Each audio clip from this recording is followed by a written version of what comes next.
Assalamualaikum warahmatullahi wabarakatuh. Selamat pagi Bapak dosen yang saya hormati. Saya Dahlawi Muda Siregar, asal kelas Biologi 1, akan menyampaikan apa sifat-sifat wajib Allah dan sifat-sifat mustahil Allah. Adapun yang pertama sifat-sifat wajib Allah yaitu wujud. Wujud artinya ada. Wujud dalam arti di sini Allah itu zat yang pasti ada.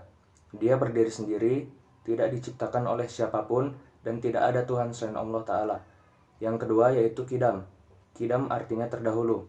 Allah adalah sang pencipta yang menciptakan alam semesta beserta isinya. Sebagaimana sang pencipta, Allah ada lebih dahulu dari segala sesuatu yang diciptakannya. Oleh karena itu, tidak ada pendahulu atau yang mengawali Allah selain Allah Subhanahu wa taala. Yang ketiga yaitu baqo atau kekal. Sifat wajib Allah yang selanjutnya adalah baqo yang artinya kekal. Allah itu maha kekal, tidak akan punah dan binasa atau mati. Tidak ada akhir bagi Allah Subhanahu wa taala. Yang keempat yaitu mukhalafatul lil hawadisi, berbeda dengan makhluk ciptaannya.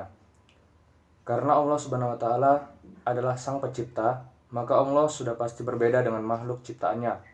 Tidak ada satupun yang mampu sebanding dengannya dan mampu menyerupai keagungannya. Yang kelima yaitu qiyamuhu binafsihi atau berdiri sendiri. Allah Ta'ala berdiri sendiri, tidak bergantung oleh siapapun dan tidak membutuhkan bantuan siapapun.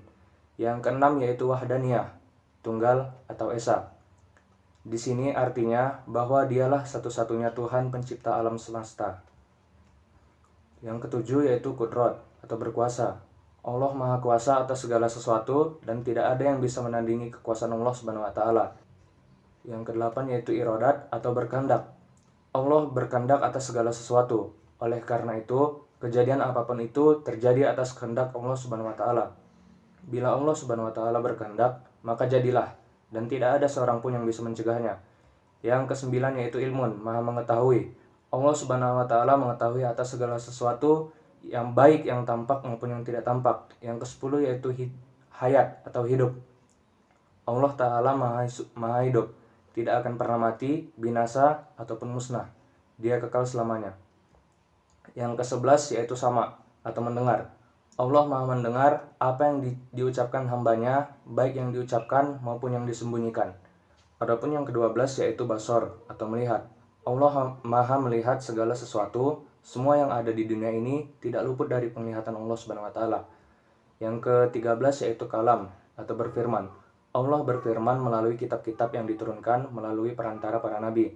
Yang ke-14 yaitu qadiron atau berkuasa.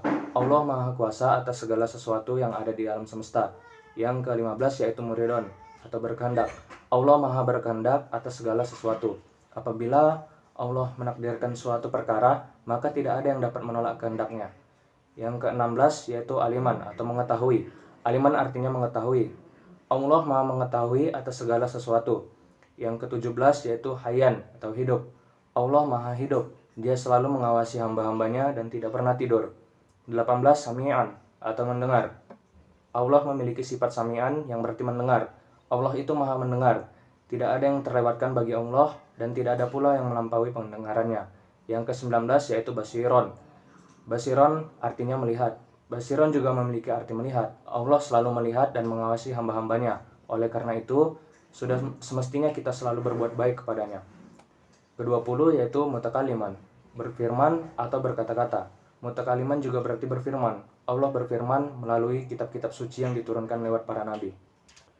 Adapun selanjutnya sifat-sifat mustahil Allah. Yang pertama, Adam. Sifat mustahil yang pertama adalah Adam, yang artinya adalah tiada. Sifat ini kebalikan dari sifat wajib, wujud yang artinya ada. Yang kedua, hudus. Sifat hudus yang artinya bisa diperbaharui atau ada yang mendahului. Tentu sifat ini jadi kebalikan atau lawan dari qidam, karena Allah merupakan sang pencipta alam semesta beserta isinya. Yang ketiga, fana. Fana sendiri artinya binasa dan kebalikan dari sifat kekal, yang artinya selama-lamanya. Allah Subhanahu wa taala tak mungkin musnah, binasa ataupun mati, karena Allah abadi sampai selamanya. Yang keempat yaitu mumadhalatuhu lil hawadisi. Sifat mustahil yang ini mempunyai arti menyerupai makhluknya. Tentu hal ini berseberangan dengan sifat wajib Allah yang menandakan kalau Allah Maha Agung dan gak ada sesuatu yang menyerupai dan menandinginya. 5 yaitu qiyamuhu bi ghairihi. Arti dari sifat mustahil yang ini adalah berdiri dengan yang lain. Sifat ini sangat berkebalikan dari sifat Allah yang gak memerlukan yang lain dan mampu mewujudkan atau mengatur segala sesuatu secara sempurna tanpa bantuan siapapun. Yang keenam yaitu ta'adud. Sifat ta'adud yang artinya lebih dari satu, berkebalikan dengan sifat wajib wahdaniyah yang artinya esa atau tunggal. Yang ketujuh yaitu aznun. Aznun sendiri artinya lemah, yang merupakan lawan dari kudrat dengan arti berkuasa. Allah tak mungkin lemah karena Allah Subhanahu wa taala berkuasa atas segala sesuatu. Yang kedelapan yaitu karohah. Karohah atau terpaksa yang berkebalikan dengan sifat Allah Maha berkehendak atas segala sesuatu. Yang kesembilan yaitu jahlun. Jahlun atau bodoh bukan menjadi sifat Allah karena Allah Maha sempurna dan sudah menciptakan alam semesta beserta isinya. Yang kesepuluh yaitu mautun. Allah Subhanahu wa taala tak mungkin mempunyai sifat maut karena Allah nggak akan mati dan akan kekal sampai kapanpun juga.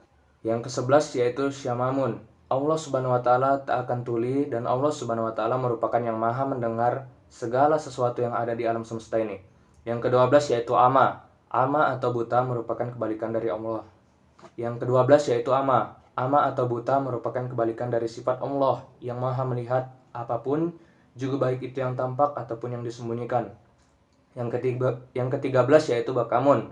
Allah Subhanahu wa taala tak mempunyai sifat bisu karena Allah Maha berfirman dengan sempurna dan terbukti dengan terciptakan kitab suci melalui para nabi.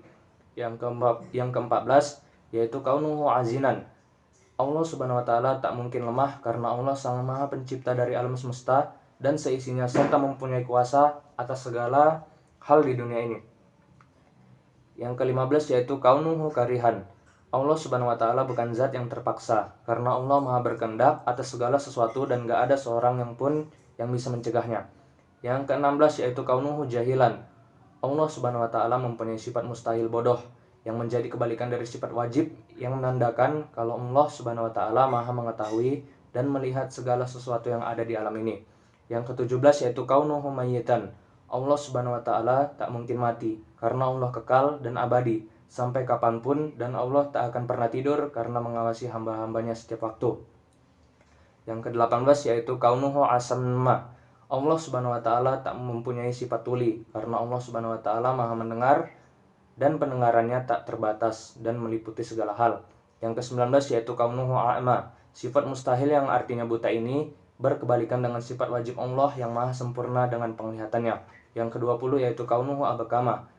Tak mungkin Allah mempunyai sifat bisu karena Allah Subhanahu wa taala Maha berfirman dengan kata-kata yang sempurna dan sudah tertuang dalam kitab sucinya. Sekian pemaparan saya mengenai sifat wajib dan sifat mustahil Allah. Bila mana ada kekurangan, saya mohon maaf. Assalamualaikum warahmatullahi wabarakatuh.